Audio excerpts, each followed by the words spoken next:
For your mercy never fails me. And all my days I've been held in your hands. From the moment that I wake up until I lay my head, I will sing of the goodness of God. All my life you have been faithful. All my life you have been so, so good. With every breath that I am able, I will sing of the goodness of God. I love your voice. Shalom, puji Tuhan, Bapak Ibu dan Saudara yang saya kasihi di dalam Tuhan Yesus Kristus, dan semua kita yang mengasihi Tuhan dimanapun berada. Kita bersyukur untuk kesempatan pada saat ini boleh kembali datang menghampiri Tuhan untuk menerima sapaan firman-Nya. Mari kita berdoa. Bapa Surgawi, di dalam nama Tuhan Yesus Kristus dan di dalam pimpinan Allah Roh Kudus, kami kembali dibukakan jalan terlebih hati kami untuk datang menempuh setiap jalan Tuhan dan membuka hati untuk diisi oleh kebenaran firman-Mu. Karena itu Tuhan, tolonglah kami semua, baik hamba-Mu maupun kami yang boleh mengikuti program ini dimanapun berada. Kami yakini Tuhan ada bersama dengan kami. Terpujilah Engkau ya Allah, dan berfirmanlah kepada kami, karena kami siap untuk mendengarkannya di dalam nama Tuhan Yesus Kristus, firman Allah yang hidup. Haleluya. Amin. Bapak Ibu, kita akan melanjutkan pembacaan kita dari kitab 2 Timotius. 2 Timotius pasal yang pertama, ayat 11 sampai ayat yang ke-18. 2 Timotius 1 ayat 11 sampai 18. Demikian firman Tuhan. Untuk Injil inilah aku telah ditetapkan sebagai pemberita, sebagai rasul dan sebagai guru. Itulah sebabnya aku menderita semuanya ini, tetapi aku tidak malu, karena aku tahu kepada siapa aku percaya, dan aku yakin bahwa Dia berkuasa memeliharakan apa yang telah dipercayakannya kepadaku hingga pada hari Tuhan. Peganglah segala sesuatu yang telah engkau dengar daripadaku sebagai contoh ajaran yang sehat, dan lakukanlah itu dalam iman dan kasih dalam Kristus Yesus. Peliharalah harta yang indah yang telah dipercayakannya kepada kita oleh Roh Kudus yang diam di dalam kita. Engkau tahu bahwa semua mereka yang di daerah Asia Kecil berpaling daripadaku, termasuk Figelus dan Hermogenes. Tuhan kiranya mengaruniakan rahmat-Nya kepada keluarga Onesiforus yang telah berulang-ulang menyegarkan hatiku. Ia tidak malu menjumpai aku di dalam penjara. Ketika di Roma, ia berusaha mencari aku dan sudah juga menemui aku. Kiranya Tuhan menunjukkan rahmat-Nya pada harinya, betapa banyaknya pelayanan yang ia lakukan di Efesus, engkau lebih mengetahuinya daripadaku. Bapak, Ibu, Saudara yang saya kasihi, ada sebuah pepatah klasik yang mengatakan bahwa tidak kenal maka tidak sayang. Ya. Hari ini kita akan mencoba belajar bagaimana Paulus mengenal dengan baik Tuhan yang dia percaya. Sehingga hal yang sama juga kiranya boleh terjadi dalam hidup kita. Yaitu bagaimana kita menjadi orang percaya yang sungguh mengenal Tuhan yang kita percayai itu. Bapak, Ibu, dalam surat sebelumnya Paulus meminta Timotius untuk bertekun dan kuat dalam penderitaan serta tidak malu bersaksi bagi Tuhan. Kemudian meningkat bahwa Paulus bukan hanya meminta Timotius untuk bertekun dan kuat dalam penderitaan, serta tidak malu bersaksi bagi Tuhan, tapi Paulus sendiri menunjukkan bahwa ia tidak malu bersaksi dan menderita demi Kristus. Ya, tentunya kita tahu bagaimana Paulus yang mengalami berbagai penderitaan dalam pelayanan dan bahkan juga penolakan dari orang-orang tertentu. Yaitu ada dua pribadi yang disebutkan di sini, yaitu pertama Figelus dan yang kedua Hermogenes. Jadi kita belajar bahwa kita melayani Tuhan, kita memberitakan Injil, bukan untuk menarik simpati orang, atau bukan untuk disenangi orang, tapi untuk menyenangkan hati Tuhan. Paulus juga berkata di bagian yang lain di dalam kitab Galatia, ya, kira-kira Paulus berkata begini, apakah karena mengatakan kebenaran maka aku telah menjadi musuhmu? Kebenaran ini bukan kebenaran diri kita loh. Ya, apalagi merasa benar, bukan. Kebenaran itu adalah Injil, firman. Firman adalah kebenaran. Itu yang ditulis dalam surat Yohanes. Nah, jadi sebagai orang yang melayani Tuhan, kita harus memahami posisi kita.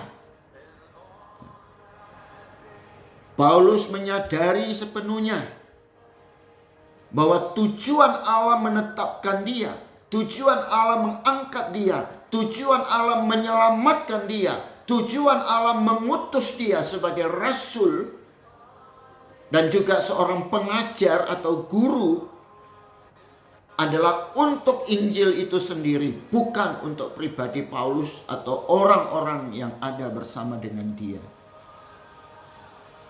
Jadi kalau saudara saya ditolak karena Injil, karena kebenaran, ya mestinya itu bukan sesuatu yang harus menghalangi, apalagi menghentikan langkah kita untuk terus bersemangat di dalam melakukan pekerjaan Tuhan. Paulus mengenal siapa Tuhan yang dia percaya. Dia tahu persis siapakah Yesus yang telah memanggilnya, yang telah membawanya, yang telah menyatakan anugerahnya. dan yang telah menyelamatkan dia. Dan kita tahu siapa Paulus, apa latar belakang Paulus. Nah, Paulus juga meyakini akan kuasa pemeliharaan Allah yang sempurna, yang akan terus memberikan kekuatan kepada Paulus dan kepada kita semua di dalam setiap pelayanan yang Tuhan buka buat kita. Oleh karena itu juga Paulus pernah berkata bahwa pekerjaanku, kemampuanku adalah karena pekerjaan Tuhan. Mazmur Daud berkata, bukan kuat dan gagahku, tapi karena roh Tuhan. Dalam ayat yang ke-12, itulah sebabnya aku menderita semuanya ini, tetapi aku tidak malu, karena aku tahu kepada siapa aku percaya, dan aku yakin bahwa Dia berkuasa. Ya, Dia berkuasa memelihara apa yang telah dipercayakannya kepadaku, sehingga pada hari Tuhan. Ya, Allah adalah pemelihara, pembela kita yang sempurna. Ya, jadi jangan pernah gentar dan takut. Ya, penderitaan maupun penolakan, ejekan, olokan, makian, fitnahan yang kita alami, jangan membuat kita mundur dari pelayanan dan meragukan Tuhan. Dan Paulus melihat bahwa justru dengan semua ini membuat Paulus semakin bertekun, semakin bersemangat melayani, dan juga memotivasi, menguatkan para pelayan-pelayan Tuhan lainnya. Salah satunya adalah Timotius yang menjadi tujuan dari surat ini. Saudara dan saya adalah Timotius di akhir zaman. Ada banyak cobaan, godaan. Ada banyak penolakan yang kita alami. Tapi semakin kita diperlakukan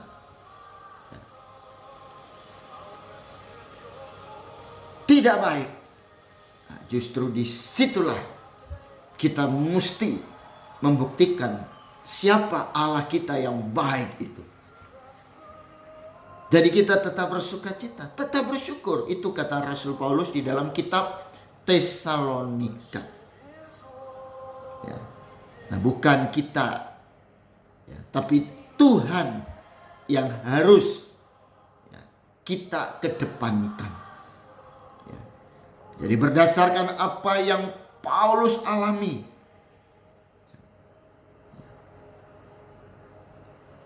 maka itu dia pakai untuk memberikan contoh dalam ajarannya. Jadi Paulus bukan cuma ngomong. Jadi Paulus itu menceritakan pengalamannya, bukan mengajarkan teori tentang pelayanan. Paulus mengajarkan realita pelayanan.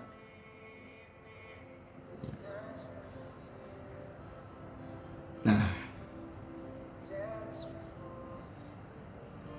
Paulus meminta Timotius dan meminta kita semua,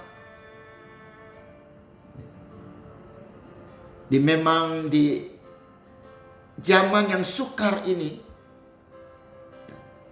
banyak pengkhianat, banyak pemberontak, banyak ajaran palsu yang sudah menyusup ke dalam gereja untuk tidak gentar menghadapi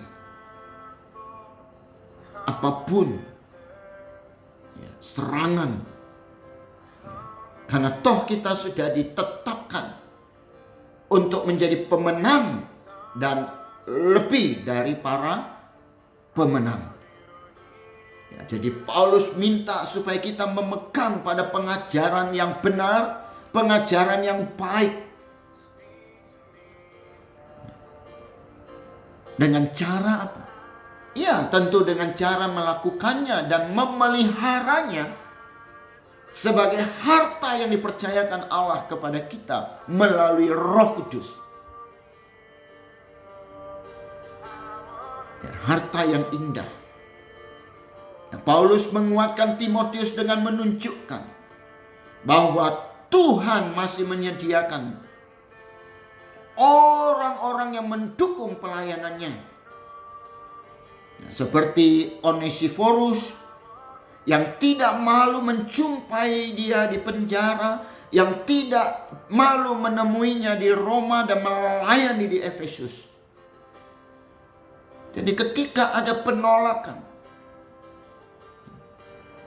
ketika ada begitu banyak orang yang bersikap memusuhi kita, percaya bahwa kita tidak sendirian. Karena ada banyak sahabat-sahabat yang sejati yang akan Tuhan kirim untuk mendukung pelayanan kita.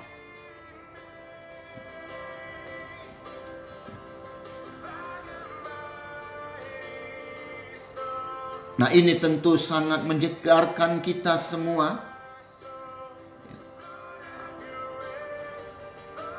Dan ini tentu sangat menguatkan kita. Sebab apa? Andai kata pun tidak ada satu orang yang mau berpihak kepada kita. Bukankah kita percaya bahwa Yesus akan ada tetap bersama dengan kita? Engkau lihat apa yang dialami oleh Yesus ketika berada di kayu salib. Semua orang menghindar. Semua orang mencibir. Semua orang menjauhi. Sampai Yesus harus berteriak. Karena dia merasa ya, Allah pun meninggalkan dia. Tapi ternyata tidak. Allah tidak pernah tinggalkan kita. Allah tidak pernah biarkan kita. Apakah pergumulan?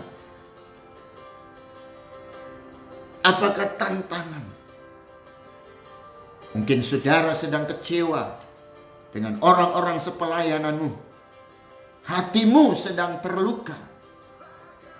Ayo, kita bangkit. Kita bangkit. Jangan lihat lembaga manusia, tapi lihat Yesus yang tersalib buat kita. Yesus jauh lebih sakit dari kita. Yesus jauh lebih terluka dari kita. Yesus jauh lebih kecewa dari kita. Tapi dia setia. Dia tekun sampai akhir. Dan lihat bagaimana Allah memuliakan dia. Bapak, Ibu, Saudara, percayalah saya, bahwa tidak ada jaminan pelayanan yang bebas dari penderitaan dan kesulitan.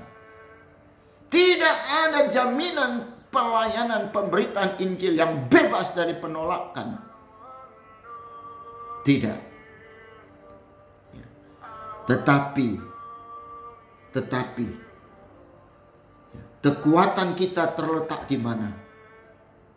Kekuatan kita terletak pada pengenalan yang mendalam kepada Tuhan dan keyakinan akan kuasanya yang akan memberikan kepada kita keberanian dan kekuatan untuk memberitakan Injilnya dan menjadi teladan bagi siapapun.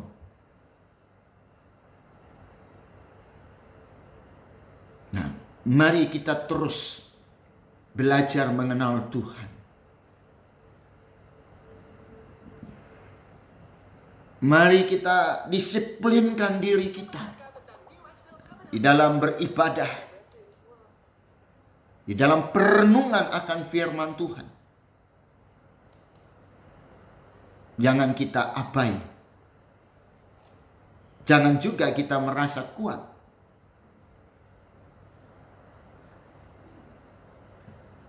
Jangan juga merasa bahwa kita mampu.